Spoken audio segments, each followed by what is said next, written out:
이해가 안 가는 거예요. 그러니까.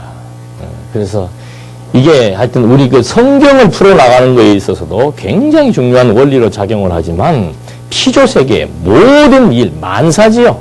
만사의 이치, 만물의 존재, 목적과 이유와 용도 이런 것들을 다 풀어나가는 근간인데 안타깝게도 신학계에서는 이 이론을 이제 별로 얘기하려 하지 않습니다. 그 중에 첫째가 뭔가? 이 세계가 어떤 세계로 지금 다 보입니까? 악한 세계예요. 이 악이라고 하는 것은 도덕적 관념으로서의 악이에요. 그러니까 이거를 하나님이 다 했다. 그렇게 전제를 했을 때는 처음에 부딪히는 게 뭔가 하면은, 그럼 이 세상 이 모양으로 돌아가는 거 이것도 하나님이 하셨냐? 하나님이 악한 분이냐? 그거 대답할 수가 없죠. 그러니까 이 얘기 잘 안 해요. 그리고 하나님이 다 하신다 그러면은 두 번째는 뭔가? 인간이 그러면 뭐 해야 될 일이 뭐냐? 당신이 다 하시는데 나는 뭐나 하자. 예? 구경이나 하자. 할 거 뭐 있어요? 그냥 가만히 구경이나 하면 되지 뭐. 예. 또 성경에도 구경하라는 내용이 많아요, 적어요. 다 구경하라는 얘기야. 예. 광야에서도 막 뭐라고 얘기하면은 뭐 그냥 봐라. 예. 내가 어떻게 하는가 봐라. 그 구경하는 거 아니에요? 예. 뭐 다 구경하라 그러니까 우리도 뭐 구경하면 되지 까짓 거 뭐 그렇게 뭐. 그러니까 이 얘기를 할 수가 없어요. 그리고 모든 신학의 출발을 전부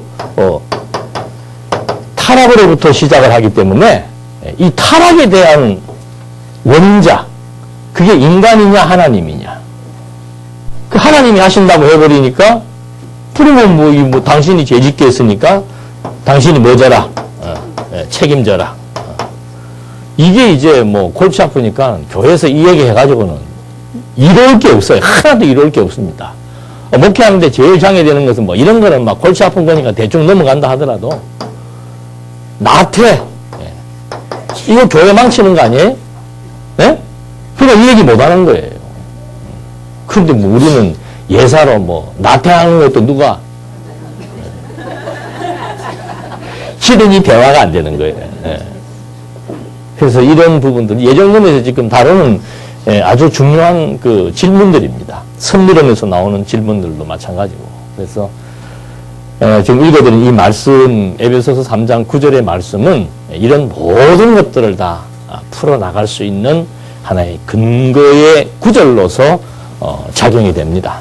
그래서 지금 뭐 이제 내일이 아니라 오늘하고 다음 시간하고 이제 한 100분 정도 강의인데, 이제 오늘이 마지막 시간이잖아요. 이제 마지막 시간이고, 어쩌면 여러분들하고도 이제 이런 식의 강의는 끝인지도 몰라요.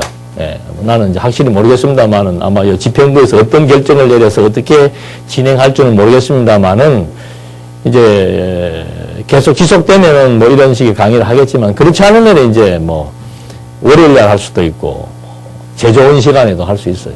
여러분들이 뭐 등록을 하시면은 그분들 서너 명이면 서너 명대로 이제 그다음부터 이런 강의는 이제 거의 안 합니다. 그냥 책 읽고 정리해서 가지고 오셔 질문하면은 얘기해주고 다음 또 공부할 과제 주고 이런 식으로 해서 이제 해나가는 방법이 있는데 그건 이제 우리 집행부에서 결정하기 나름이에요.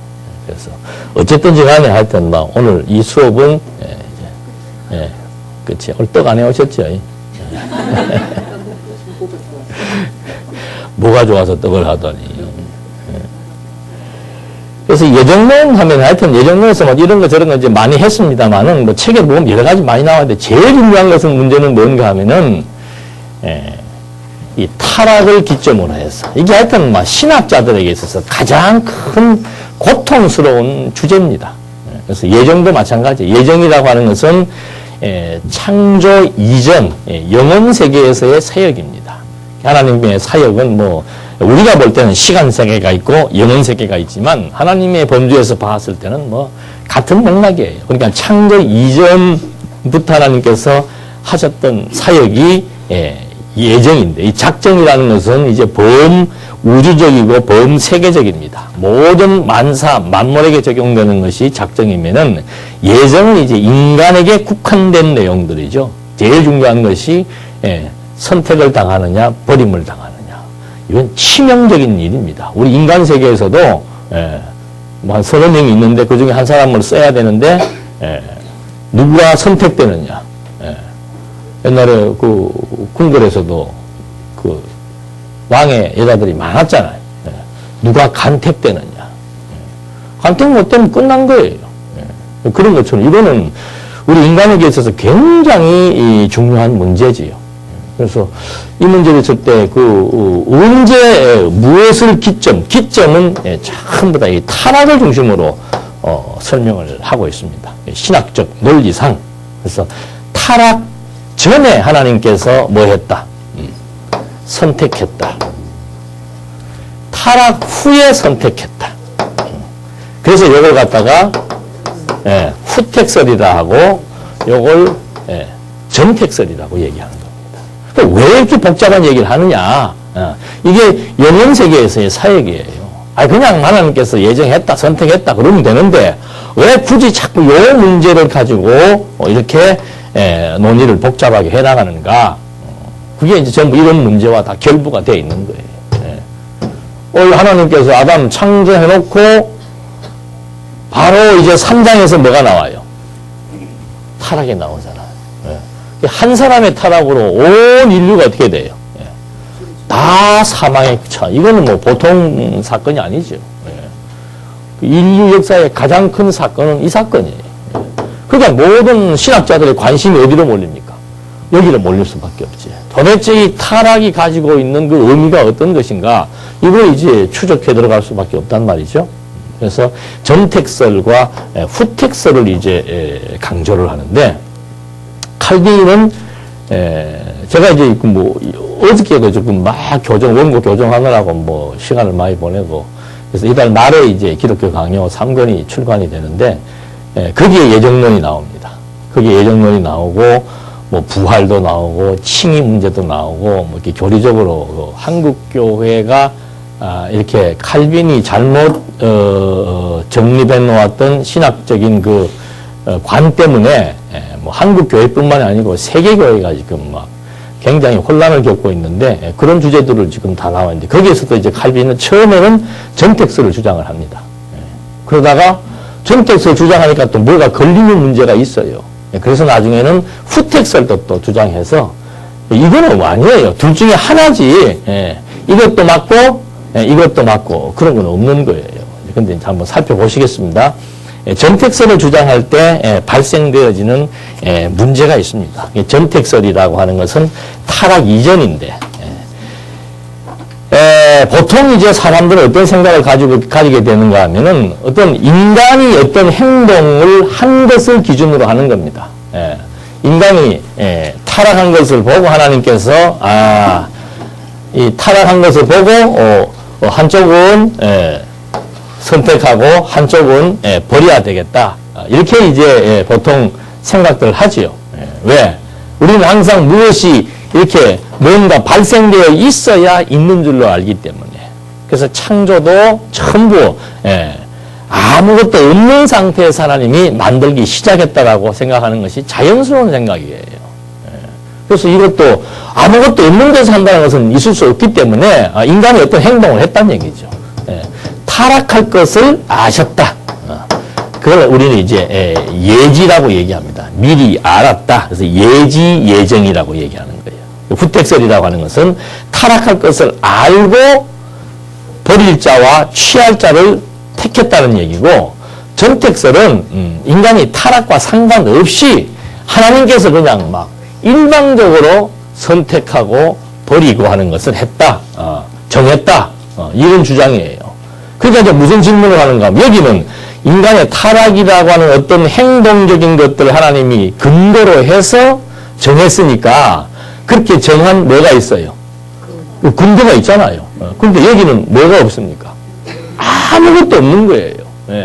아니 뭐 우리가 이쁜 짓을 하든지 미운 짓을 했을 때 그걸 기준으로 해서 너는 이쁘다, 너는 밉다, 너는 그래도 미운 짓을 했지만은 내가 보기엔 이쁘다, 뭐 이런 대화가 되는데 아무것도 없어요.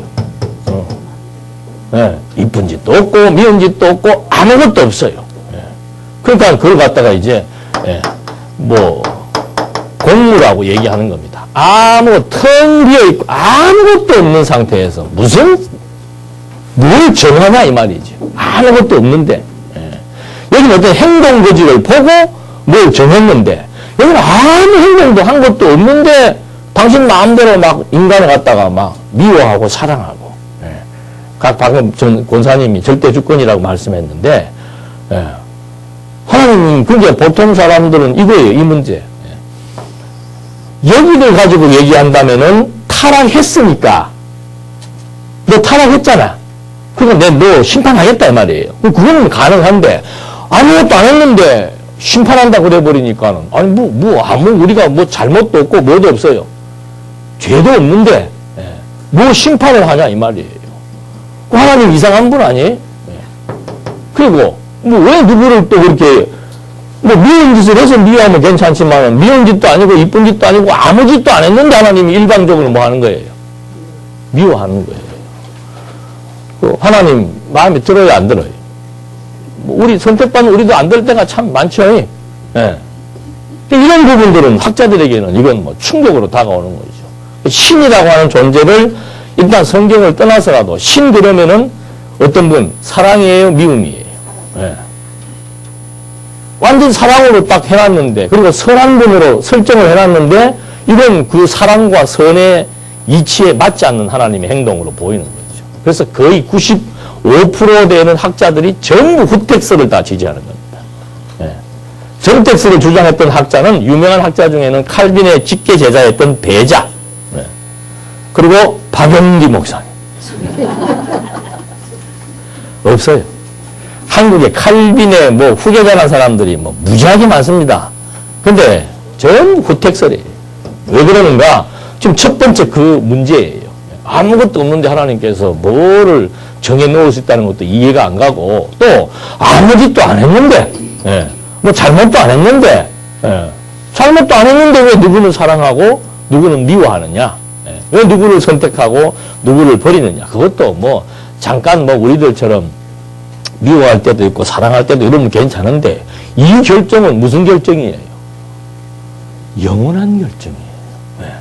뭐 이 땅에 살면서 좀 억울하고 가난하게 살다가 저 땅에 가서는 막 이거 벗어버리고 좀 또 다른 어떤 새로운 삶이 주어진다면 괜찮은데 이건 여기에서 난 결정은 영원이에요. 영원.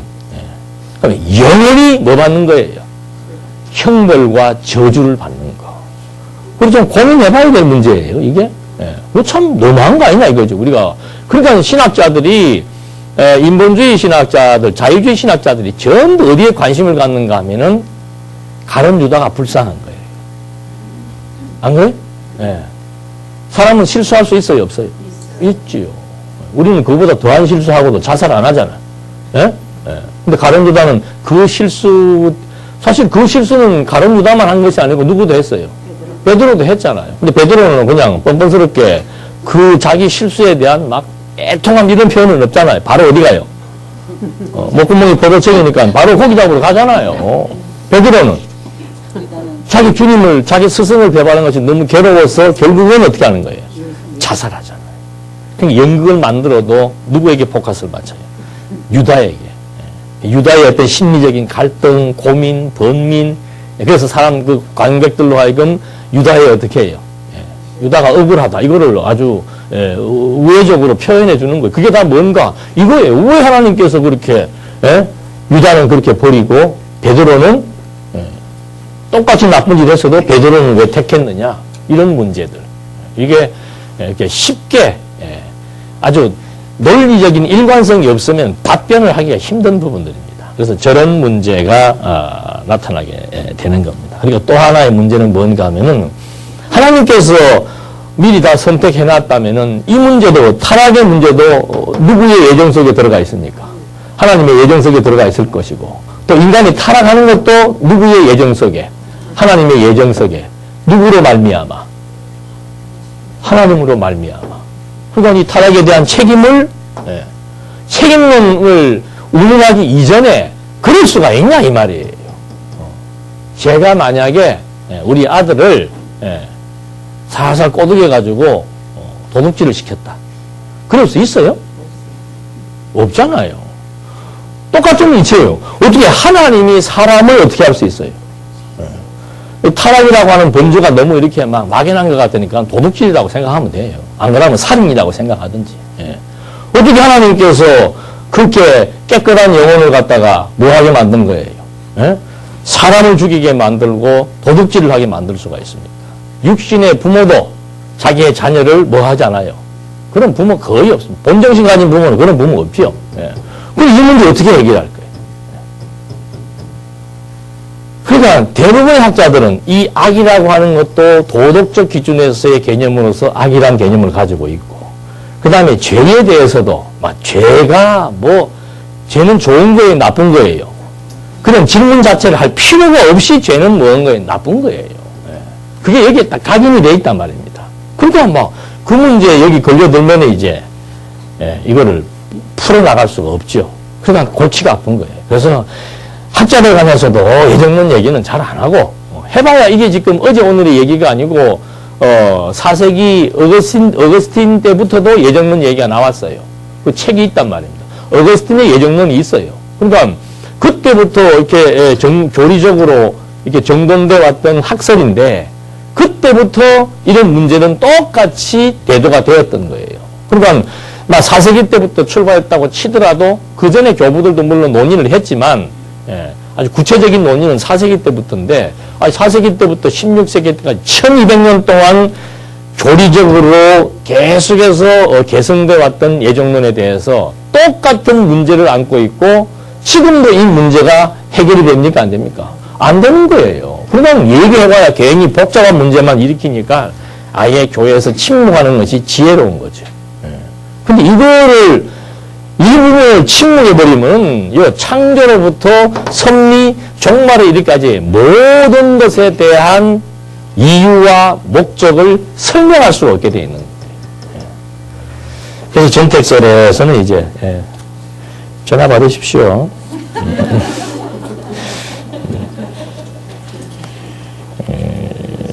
전택설에서는 이제 저런 문제가 발생을 하고, 그 다음에 이제 그 구속사 신학에서는 이제 타락을 자꾸 이제 부각을 시키면서, 하나님께서, 타락할 것을 알고 예정한 것은 아니었지만 하나님이 그래도 타락을 또 하나님이 당신이 다 주도했다.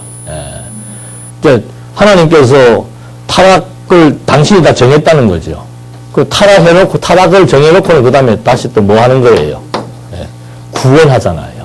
그러니까 구속사 신학의 논리는 뭔가 하나님의 예정, 그리고 타락, 그리고 구속이에요. 자, 그러면 또 무슨 이제 질문을 이 사람들이 하는가 하면은, 야, 그 타락할 거 구속하는 것이 뭐라고 우리는 얘기합니까? 구속사 신학자들은. 목적이에요. 그게 뭐하러 해, 이걸? 네? 타락할 거 구속할 것 같으면은, 아예 처음부터 뭐를 빼면 돼요? 요거 빼면 되지요. 그럼 저거 빼는 거는 괜찮은데, 그럼 이거 빼버리고 나면 또 뭐를 빼야 돼요? 이것도 빼야 돼. 이거 빼면 여기서 누가 또 사라지게 되는 거예요? 그리스도가 사라지고 아무것도 아닌 게 되는 거예요. 그러니까 또 이제 또 물어오죠. 이게 공격하기 위해서 묻는 게 아니고 양자가 다 지금 고민을 하고 있는 거죠. 이거 도대체 어떻게 하면 좋겠느냐. 그래도 우리는 뭐 어떻게든 정리를 좀 해야 될 거 아니에요? 그래서 이번 마지막 학기 동안 여러분들이 이 문제에 대해서 책을 찾으시든지 뭐 해서 좀 레포트를 제출해 주셨으면 딱 좋겠는데, 몇 분 안 낼 것 같은 예감이 들어가지고.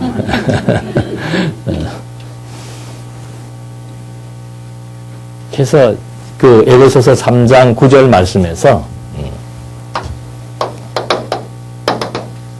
이 말씀에서 이 예정하신 비밀, 비밀을 알게 한다 이거죠. 그러니까 창세기 1장, 에베소서 1장에 보면은 그 비밀에 대해서 다 소개하고 있습니다. 그 비밀이 무엇인지를 소개도 하고 있고, 이렇게 하신 이유가 무엇인지도 소개하고 있고, 목적이 무엇인지도 소개하고 있습니다. 그러니까 에베소서 1장만 보면은 다 나와 있는데, 그것도 또 찾아서 하시라 그러면 또 불편해 하실 것 같아서, 이유는 딴 거 없습니다. 이것을 어떻게 하시려고? 알게 하시라는 거예요. 이걸 이제 다른 말로 하면 영광 뭐예요? 영광 선포죠. 비밀의 영광을 선포하기 위한 거예요. 계시하기 위한 거, 선포하기 위한 거예요. 그럼 그렇게 해서 뭐 하는가? 이게 뭐 이렇게 됐어요. 이유가 알게 하는 것이고, 이유. 잘못 썼네요. 이유가 알게 하는 것이고, 목적은 이제 그 영광을 뭐 하는 거예요? 찬양하는 거예요. 그거예요. 성경에 제시되어 있는 거죠. 그러니까, 뭐 자꾸 이렇게, 그러니까 여러분 우리가 그 율법과 죄, 은혜라든지 이런 데서 선과 악에 대한 개념 정리, 이거 개념 정리 요거 하나면은 하버드 대학에서 신학 박사를 받을 수 있습니다. 근데 왜 못 받는가? 제가 영어를 잘 못해서 못 받는 것 뿐입니다. 그 지금 이 나이에 저는 뭐 그렇게 하고 싶은 생각도 없고요. 다시 뭐 공부해서 거기서 받아서 그럴 생각도 없는데, 이제 뭐 후배들이 많이 크고 있으니까. 근데 실제로 옛날에 그 하버드에서 공부하고 있던 그 친구가 그 말을 해요. 하버드에서 한 학기 주제가 뭐였는가 하면 악인데 답이 없더라 이거죠. 윤리학자들은 악을 어떻게 정의하고, 사회학자들은 어떻게 정의하고, 신학자들은 어떻게 정의하고, 히브리 원어로는 어떻고, 헬라 원어로는 어떻고, 그게 이제 다예요. 그러니까 결국은 도덕적 기준을 벗어나지 못하고 있는 거죠. 그러니까 여러분, 우리가 지금 이렇게 가지고 있는 이런 서적이나 또는 그동안 공부해 왔던 내용들 중에서 이런 개념들은 이건 완전히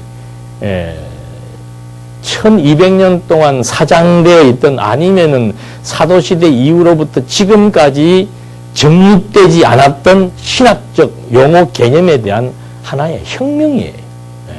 이런 개념이 안 들어와 있으면은, 어떤 얘기라도 풀릴 수가 없는 거예요. 그 하나님께서 이렇게 다 하실 수 있어요? 하나님께서 악을 그렇게 조장할 수 있습니까? 하나님이 타락하게 할 수 있습니까? 뭐라고 얘기하실래요? 절대 주권이라 말 말고 다른 말로 한번 대답해 보십시오. 절대 주권 말고 다른 말로 한번 대답해 보십시오. 우리는 하나님에 대한 속성, 하나님의 어떤 속성 중에서도 한쪽으로 하나님에게는 어떤 것이 없다? 악은 없고, 선만 있다고 생각을 하는 거예요. 그런데 이건 하나님의 하나의 절대 이성이에요. 하나님에게는 선만 있는 게 아니고 뭐도 있어요? 악도 있는 거예요. 그런데 이것이 다 합해서 결국은 뭐예요? 선이 되는. 이 공식이 없어요. 어디에? 이렇게 생각하는 철학자도 없고 신학자도 없고. 그러니까 이 문제는 안 풀리는 거예요. 그리고 악이라고 하는 것이 하나님의 절대 이성이라고 생각하지 않고 전부 도덕적으로 살인하고 도둑질하고 뭐 부정, 부패 이런 개념만 생각을 하는 거죠. 그러니까 이게 풀리지 않는 거예요. 타락이라고 하는 것도 이 선악 개념이 바로 서 있으면은 쉽게 설명될 수 있는 것이고. 그러니까 우리는 이제 이 원리를 알잖아요. 여기 한번 집어넣었다가 다시 여기에서 빼신 이유는 뭐예요? 빼신 이유는 두 가지입니다. 한 가지는 여기에서 선택한 은혜의 이게 은혜의 본질이에요. 이 은혜의 본질을 깨닫게 하기 위한 것이고, 또 한 가지는 하나님은 어떤 분이에요? 근본적인 목적은 뭔가? 하나님은 영원한 작정을 영원히 성취하시는 영원하신 분이라고 하는 사실을 알게 하는 것이고, 직접적인 것은 정말 이때 선택했다라고 하는 이 은혜의 본질이 무엇인지를 확실하게 보여주기 위한 직접적인 목적이 타락과 구원을 통해서 드러나는 거라 그 말이죠. 그러니까 그러려면은 이 타락이라고 하는 것, 죄라고 하는 것이 얼마나 중요한 거예요. 죄가 없이는, 타락이 없이는 무엇을 깨달을 수 없습니까? 이걸 못 깨달는 거죠. 그러면 반대로 이렇게 안 해도 뭐 하면 좋겠어요? 성경에 보니까는 꼭 아담이 나와가지고 한번 일 저질러가지고 온 인류 5개 만들어버리고, 또 가인이 나와가지고 어떻게 해요? 가인으로 아벨 안 죽이고 아벨의 계보를 이을 수 있습니까? 없습니까? 그런데 왜 아벨을 죽이고 그 다음에 또 셋을 주시는 이유가 뭐예요? 그게? 하나님 마음대로 그런 말 하지 말고, 그건 뭐 다 하나님 마음대로지. 실질적으로 왜 그러시냐 이 말이죠. 지금 깨닫게 하시는데, 우리의 또 다른 질문은 뭔가 하면 하나님도 피곤하게 굳이 그럴 필요 있냐 이거죠. 왜 변동산에서 그냥 처음부터 어떻게 하시면 되는데 그냥 어야비야 하고 그냥 서로 이렇게 행복하게 살도록 놔두면 되는데 어야비야 뭐 별로 하나님 마음에 안 들어 하시는 거죠. 바로 그냥 고통의 늪으로 집어넣어 버리잖아요. 그것도 다 강의할 때 말씀 다 드렸죠. 표정들은 오늘 처음 듣는 표정으로 앉아 계시는 분들이 많은데 그게 창조주와 뭐예요? 피조물의 차이예요. 피조물은 무슨 존재? 상대적 존재. 상대적 개념, 상대적 상황을 통해서 인지할 수 있는 그런 피조물의 특성입니다. 절대자는 그런 거 없이도 어떻게 해요? 빛과 어둠이 당신에게는 뭐예요? 일반이죠. 그러니까 우리에게는 뭐예요?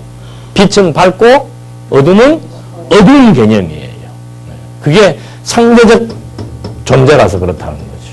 그러니까 뭐 하여튼 이 모든 것들을 인간의 기준에서, 인간의 경험에서, 인간의 어떤 도덕적 관념으로부터 이런 문제를 접근해서 풀어나가려고 그러면은 뭐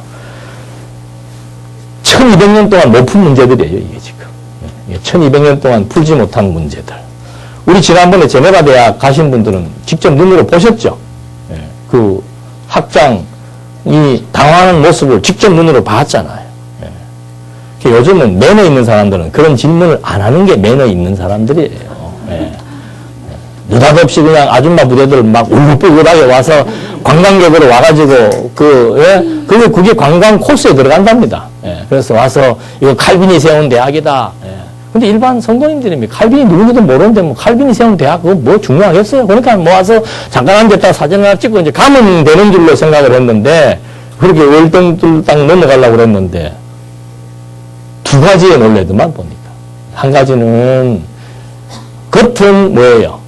관광객 아주머니들인데 눈동자가 너무 강렬하게 쏘아붙이고 있으니까 이 양반들이 이거 뭐 도대체 이 분위기가 강의하는 사람들은 굉장히 예민합니다. 여러분들 눈빛만 봐도 여기 지금 집중하는지 안 하는지 마음은 이 밖에 있는지 안에 다 알아요. 근데 그 눈빛이 어땠어요? 어떻게 얘기하나 보자. 관심들이 없습니다. 보통 관광객들은 그런데. 그리고 질문 내용들은 매너 없는 질문을 하고 그러니까 이제 당황을 했는데 이 문제예요. 전부 다 이 문제. 그래서 제가 이거 뭐 물론 답은 지금 이렇게 하고 있습니다만은 이런 모든 것들이 여러분들이 그동안 알고 있던 뭐 하나님의 절대 주권 그거는 이제 결론적 해답이죠.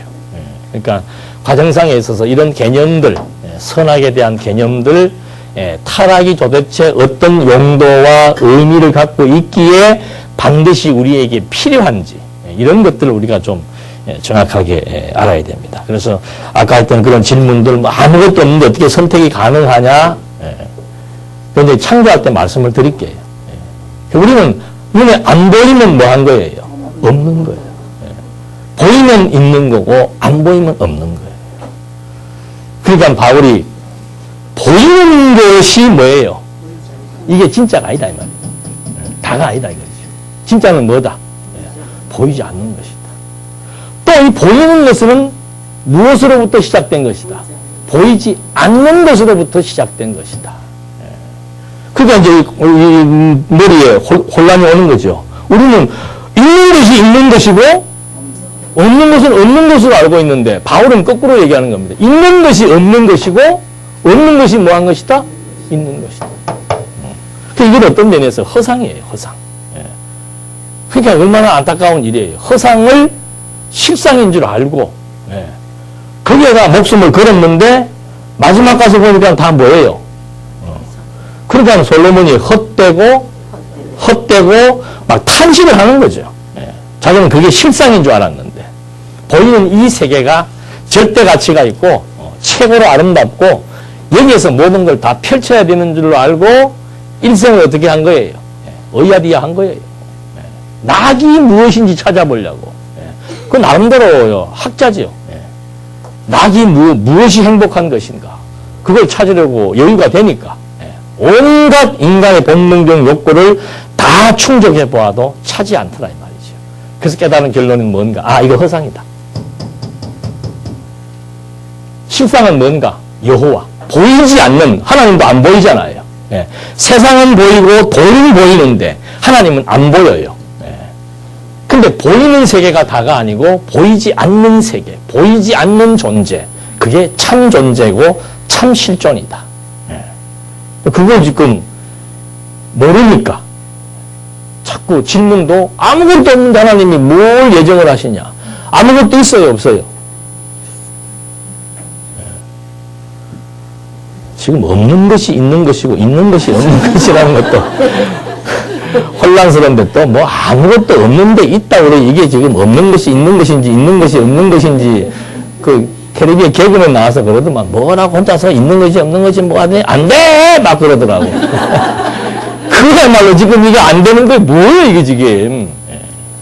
그래서 여러분 우리 그 자꾸 공부하면서 영혼에 대한 개념, 영혼에 대한 사례 이런 걸 자꾸 이렇게 말씀을 드리는 이유는 그 개념이 이제 자꾸 우리에게 분명하게 와닿아야 아 진짜 하나님의 나라, 그 다음에 죽음 이후의 세계 그런 거에 대한 확신이 생기는 거예요. 그 더더군다나 재림이나 부활은 현재적인 사건이 아니고 뭐예요? 다 미래적인 거예요. 우리가 다 죽고 난 뒤라야 알 수 있는 거예요. 우리 살아생전에는 예수님 오시지 않을 거 아닙니까? 뭐 시간적으로 봐도. 예. 또 부활이라고 하는 것도 우리가 일단 죽어야 부활을 하는 거니까. 그럼 다 미래적인 거예요. 미래적인 거. 그거를 우리가 미래적인 거는 이게 보입니까? 안 보입니까? 안 보이는 거죠. 그 똑같은 얘기예요. 우리는 죽으라고 현재에 뭐가 중요한 거예요? 이 현재 시간이 중요한 거예요.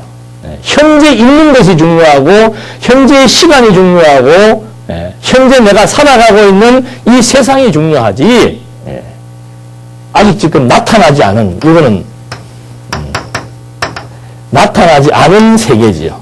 이 세계에 대해서는 뭐 성경은 자꾸 뭐라고 얘기를 하는데 별로 관심이 없는 이유가 뭔가 이 세계에 대한 믿음이 안 생기니까 그런 거예요. 믿어지지가 않으니까. 그럼 이거 안 믿어지면 이런 이론도 다 허사예요. 허사. 말만 그렇게 얘기할 뿐이지. 말만 이게 정말 하나님의 작정대로 만사가 이게 됩니까? 안 됩니까? 대답 안 하시네. 만사가 작정대로 돼요? 안 돼요? 근데 그 된다는 게 믿어지면 어떻게 해요? 머리가, 마음이 어떻게 돼요? 깨끗하고, 편안하고, 미움도, 걱정도, 시기도, 불안도 어떻게 해요? 다 없어져야 되는데, 뭐가 원수요, 뭐가? 이게 원수인데, 근데 우리는 또 반대로 살아요. 뭘 위해 사는 거예요? 이거에 투자하는 거는 안 아깝죠? 이거에 투자하는 건. 그러니까 이게 신앙의 갈등. 근데 바울은 이걸 지금 봤다는 거 아니에요? 뭐 꼭 봐서 그렇다는 것도 있겠지만은 이미 이제 구약과 그리스도를 통해서 확인을 해본 결과에 다 이 세계가 어떤 세계인지에 대한 분명한 확신이 든 거죠. 그래서 이렇게 뭐 아무것도 없는데 뭘 선택했다는 그런 질문 자체도 보이지 않는 것이지. 그러니까 여러분 이제 이 그림에서 더 발전되는 그림은 뭐예요? 이거예요. 여기 아무것도 없습니까? 여기에 뭐가 있습니까? 어느 정도 있어요? 말이나 못하면은?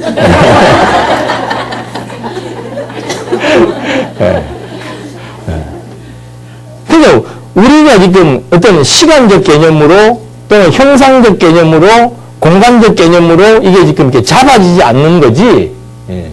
이 속에는 시간과 공간과 형상을 내재적으로 다 함의한 모든 것들이 다 뭐 한 거예요? 존재하고 있는 거예요.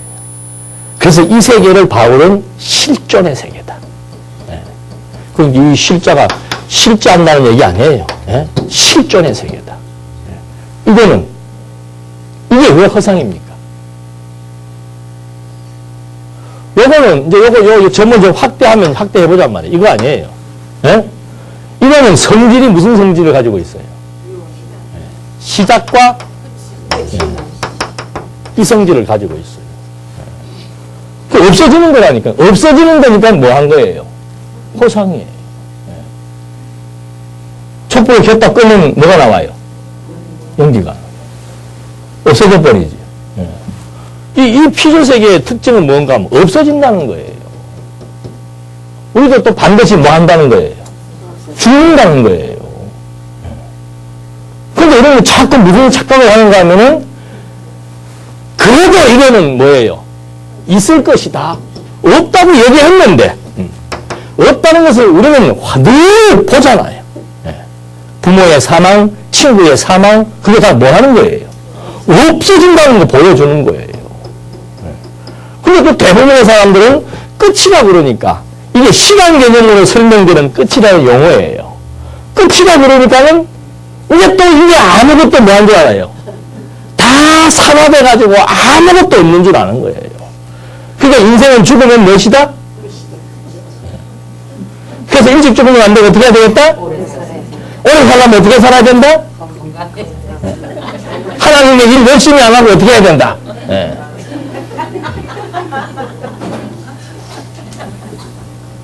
근데 이 끝 개념도 그게 아니잖아요. 끝 개념은 시작과 끝을, 마지막 강의라서 조금 심혈을 기울입니다. 시작과 끝을 딱 합해버리면은, 이제 이 점으로 보이긴 보이지만은, 사실은 점으로 더 작게 해버리면 뭐예요? 자, 여기가 텅 비었습니까? 있습니까? 꽉 찼어요. 그러니까 이제 이 개념을 가지고 있으면은 하나님께서 선택했다 했을 때 아무것도 없는 데서 선택한 거예요? 아니죠. 하나님이 창조했다 했을 때 아무것도 없는 것을 창조한 겁니까? 아니에요. 있는 것을 어떻게 한 거예요? 보여준 거예요. 그러니까 참 실존을 우리는 무엇이 형상화되어야 이렇게 볼 수 있잖아요. 그 피조물이 그런 특성으로 만들어진 거예요. 그러니까 이게 보이지 않는 참 존재를 이제 알게 하려니까 이게 비밀이에요, 비밀. 영광의 비밀. 그 영광의 비밀. 영광이란 용어도 눈에 보이는 건 아니잖아요. 의미지, 의미. 그 영광의 비밀을 우리한테 보여주려고 그러니까 이제 어떻게 한 거예요? 시간을 통해서. 어떤 여기저기라고 하는 공간을 통해서.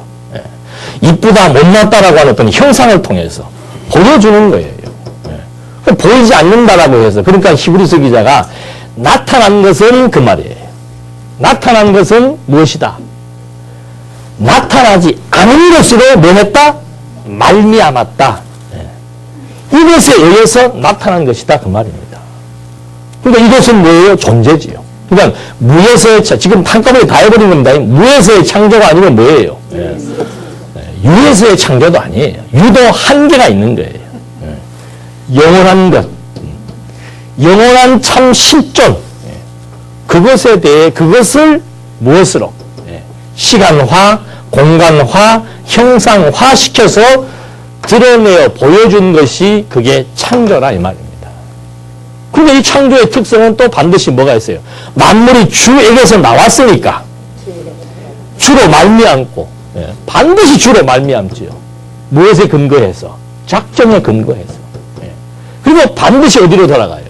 주에게로 돌아간다. 돌아간다는 것은 이제 나타난 것을 어떻게 했다?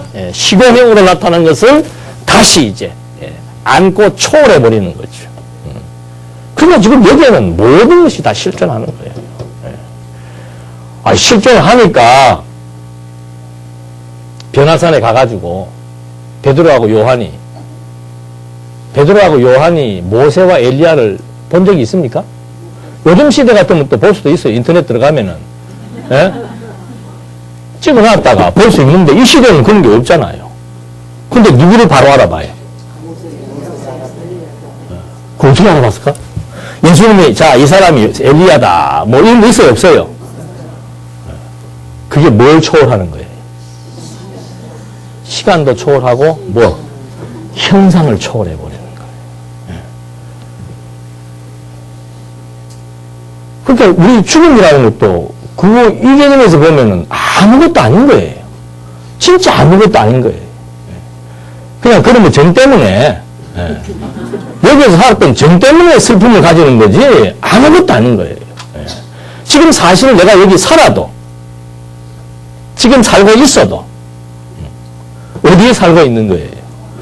그러니까 이 세계는 보이지 않는 세계를 인식하지 못하는 사람은 나는 지금 여기에 있다라고 얘기하는 것이고, 이 세계를 인식하고 있는 사람은 나는 지금 더 큰 범주 뭐예요? 영혼 안에서 지금 나는 뭐 하고 있다? 살아가고 있는 거예요. 그래서 영원한 존재라 이 말입니다. 그러니까 천국도 이거 끝나면은 이 집으로 가야 여기가 천국이 아닌 거죠. 이게 영원한 하나님의 뭐예요? 나라잖아요. 그러니까 지금 우리는 어디에 살고 있는 거예요? 영원한 하나님의 나라에 살고 있는 거예요. 나라에 사는데 제일 거추장, 영원한 하나님의 나라에 사는데 제일 거추장스러운 게 뭐예요, 지금? 근데 왜 그걸 그렇게 거추장스럽다면서 안 벗으려고 그래요? 개인적으로 축복이에요. 살면 살수록 뭐 하는 거예요? 고통 느끼는 거예요. 이제 오늘 강의가 제대로 먹히신 분은 자살할 수도 있습니다. 다음. 이제 바울이 그러잖아요.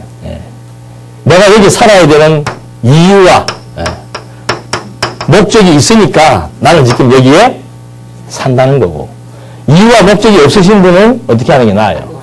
빨리 가시는 게 낫다니까.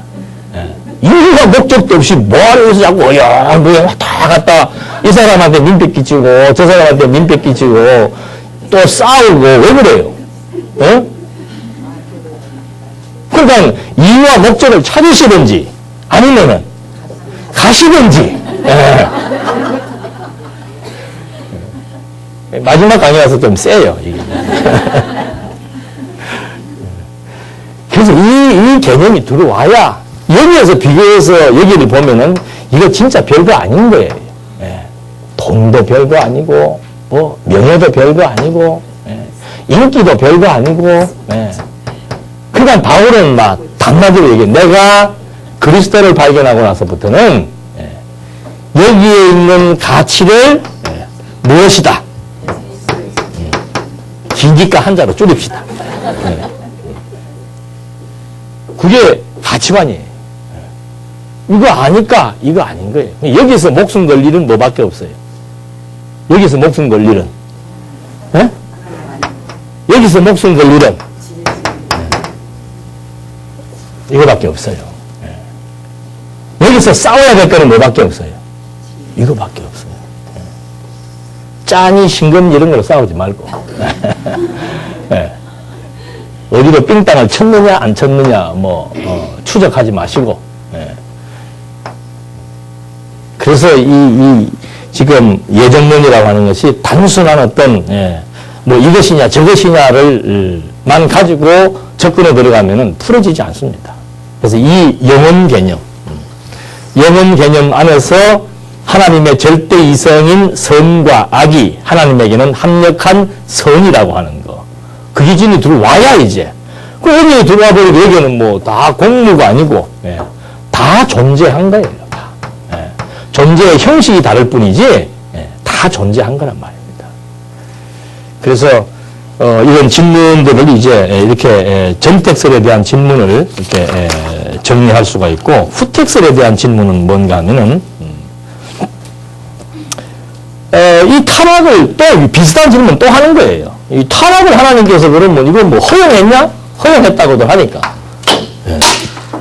허용이라고 하는 것도 이것도 뭐 직접적인 내가 직접적으로 어떤 범행을 한 건 아니지만은 범행을 하도록 뭐 한 거나 마찬가지예요. 교사한 거나 마찬가지예요. 이것도 죄예요, 죄. 그래서 그 문제에 대한 이제 문제가 나오고 그리고 여기에서는 여기서는 마찬가지입니다만 여기서도 마찬가지예요. 아니 범죄를 했으면은 똑같이 한 거 아니에요? 아담 안에 우리가 있었단 말이에요.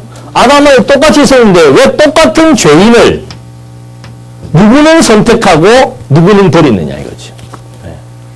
차라리 죄가 없을 때 선택하고 버렸다는 것은 또 그나마 또 좀 어렵지만은 나름대로 또 하는, 여기는 다 똑같은 죄를 지었는데, 예. 왜 누구는 선택하고, 쉽게 얘기해서 두 명이 똑같이 살인을 가담한 거예요.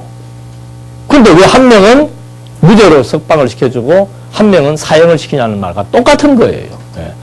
이건 공의로운 겁니까? 공의롭지 못한 겁니까? 공의롭지 못하죠. 하나님의 작정 섭리에 일관성이 있습니까? 없습니까? 없는 거예요. 예. 이게 이제 후택설을 주장하는 사람들에게 정택설자가 이제 질문하는 내용입니다. 그래서 여기서도 마찬가지예요. 타락을 미리 아셨다. 그래서 구원을 했다면은 타락하지 못하게 했으면 될 건데 왜 또 타락까지 또 다 예정을 했느냐? 그 이유는 뭐냐 이거지요. 그건 모르겠다 이거죠. 구원할 걸 왜 타락하도록 하나님이 예정했냐? 이런 질문들을 전택설자들이 해 나가는 겁니다. 그래서 뭐 전택설이나 후택설이나 하여튼 근본적인 문제는 지금까지 말씀드렸던 그런 내용도 여러분들 교환해 보면 그 안 나와 있어요? 문제점들 없어요?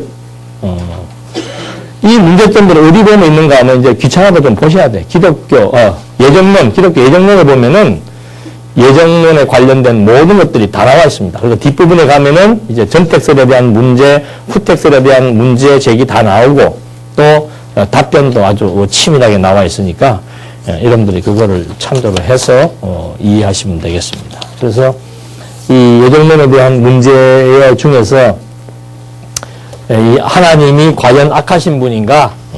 악을 하나님이 예정하고 하나님이 악을 주도하실 수 있는가? 이런 질문. 그리고 인간이 타락할 것을 알았다는 것이 후택설이에요.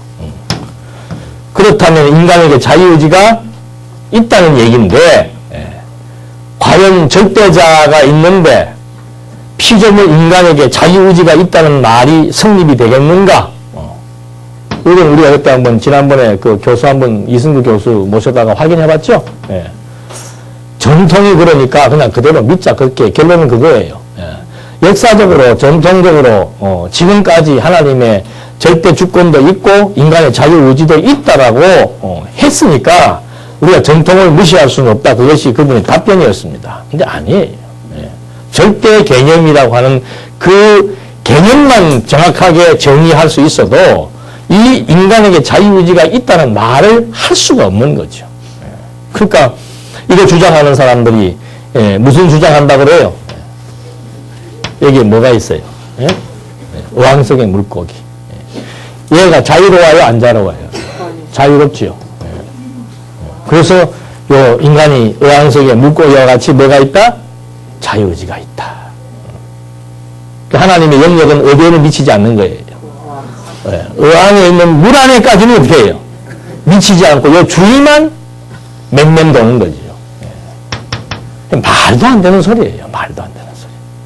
그래서 이 큰 원에 대한 이해, 충만이라고 하는 개념, 이것만 알면은 하나님의 그 영역이 미치지 않는 곳이라고 하는 말 자체가 성립이 안 되는 거예요. 그냥 여기에 꽉 차 있는데 뭐. 지금 이 공간에 공기가 꽉 차 있단 말입니다. 그런데 공기를 두고 뭐 여기 있는 공기도 아니고 뭐 저기 있는 공기야 여기 있는 공기야 그렇게 안 하잖아요. 공기라고 하는 하나의 단어로 총칭하듯이 충만이라고 하는 게 그거예요. 이 영역 속에서는 독자적이다, 뭐 자율적이다, 자유의지다, 독립적이다, 자존적이다 이런 말이라고 하는 건 성립될 수가 없는 거예요. 우리 가끔 그런 말 하잖아요. 자존심, 자존심, 자존감. 그건 성립될 수 없는 용어입니다. 스스로 자기의 존재감을 찾고 뭐 스스로 자존심이 있고 그런 거 없어요. 절대자 알면은 반드시 그러니까 바울이 그러잖아요. 뭐 해서 힘입어. 이 하나님의 기운을 어떻게 해요? 힘입어 이 물고기가 어떻게 하는 겁니까? 살며 기동하며 활동하는 거예요. 이 물고기가 가는 방향도 어때요? 하나님이 다 조절해서 움직이는 거예요. 그러니까 칼빈도 또 뒤에 가서 본정신에 들어왔을 때는 먼지까지라도 어떻게 한다 그래요. 여러분의 마음까지도 어떻게 해요. 그래서 이제 사악한 마음이 들 때는 하나님 앞에 호소할 수밖에 없는 거죠. 그러니까 주기도문에도 시험에 들지 않도록 악에서 구하달라고 하는 그게 이제 산 기도가 되는 거예요. 왜? 하나님이 다 주관하시니까. 그래서 이런 뭐 아까 그리고 또 하나 남은 문제는 뭐 삶의 질에 대한 문제, 죄의 책임 문제는 뭐 늘 나왔었고 삶의 질에 대한 문제. 하나님이 뭐 다 하신다고 그러니까 우리는 어떻게 해요? 가만히 있자. 그건 한번 숙제로 내고 싶으면 가만히 있어야 돼요. 성경에는 또 가만히 있으라고 그랬잖아. 예? 구약에는 가만히 있으라고 그랬고 신약에서는 열심을 품고 주를 섬기라고 그랬고 어떻게 해야 돼요? 신약에는 열심을 품고 주를 섬기라고 그랬고 구약에서는 광야 생활할 때 어떻게 하라고 그랬어요? 가만히 있거라. 가만히 있거라. 누워서 있어도 돼. 가만히 있어라. 그럼 이거 서로 내용이 같아야 틀려요. 틀리죠. 이거 이제 좀 생각해 보십시오. 쉬십시다, 이제 또.